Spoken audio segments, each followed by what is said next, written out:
Alright, quick video on my Warriors of Virtue collection. Gosh, I can't remember what year this movie came out, but it was the late 90s, I believe.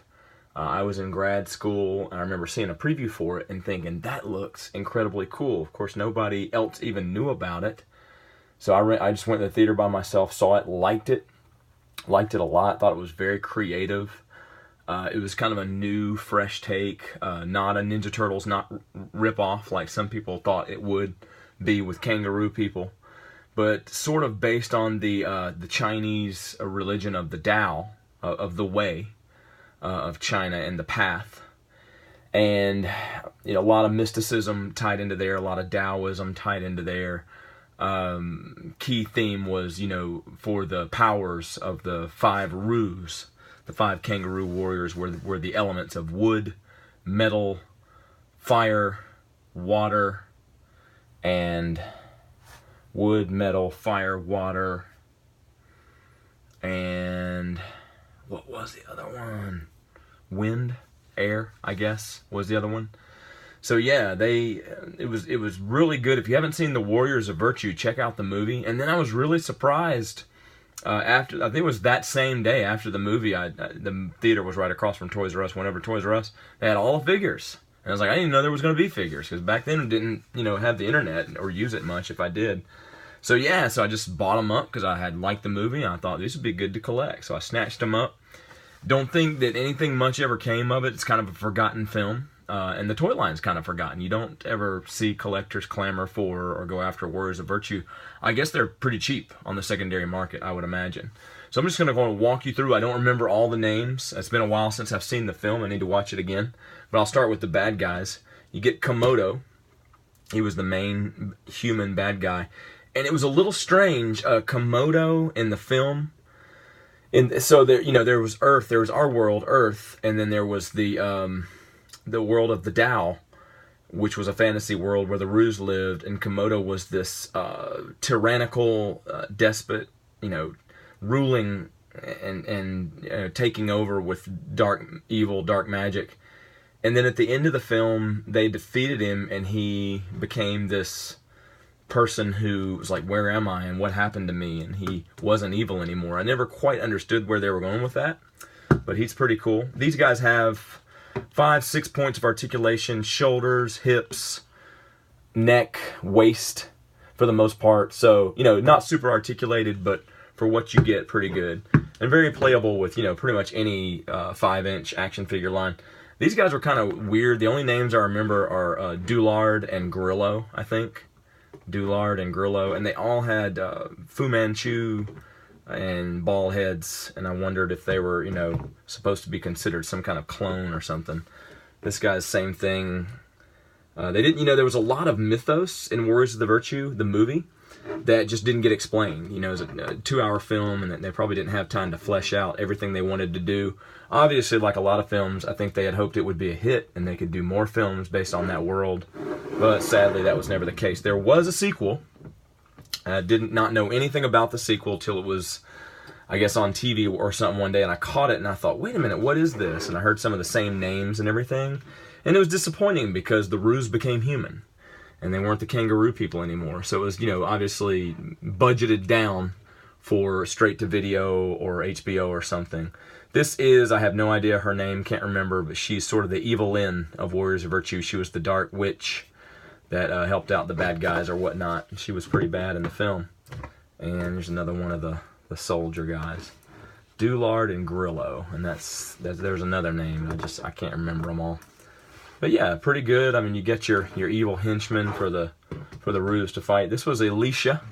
She was the heroine of the film, a young teenage girl who was a person of prominence in Tao and was, I guess, taken under the hypnosis of Komodo or something to that effect, and of course they had to save her, as is what heroes do, right?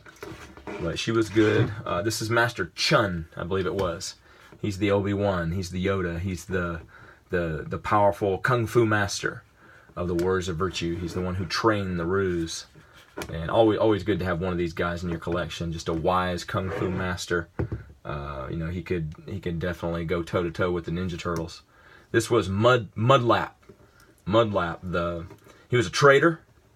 He was a turncoat, but he ultimately had a change of heart and conviction and turned good in the film and ended up helping out the heroes. This is a young boy from Earth. It's got to be a kid from Earth, right? It's always got to be some kind of tie-in from Earth. Ryan Jeffers, and he carried the Book of Tao around in that satchel. He also came with a backpack and the book, and I'll show you those in a minute out of the accessory bag. But, you know, just for a basic, I don't know, 10, 11-year-old kid figure, yeah, Ryan Jeffers, you can't go wrong. So I can't remember all their names, and I can't believe that. Actually, before I do them, the world of Tao was full of odd, strange creatures. These guys were in there. Willie Beast was his name.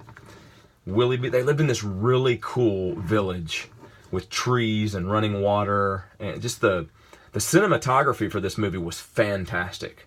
I mean, it had great special effects, great costumes.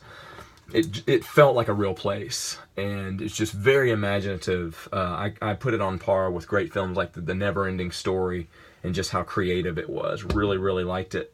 And this was Mosley, I believe. Willie Beast and Mosley.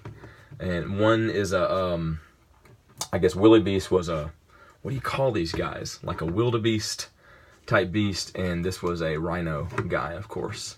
Mosley. So yeah.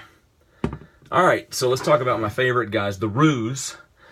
The names I remember are Yin, Yun, Chai, Li, and Yin, Yun, Chai, Li, and I can't remember which one was which element, and there was another one. But this is the guy with the wood staff for the power of wood.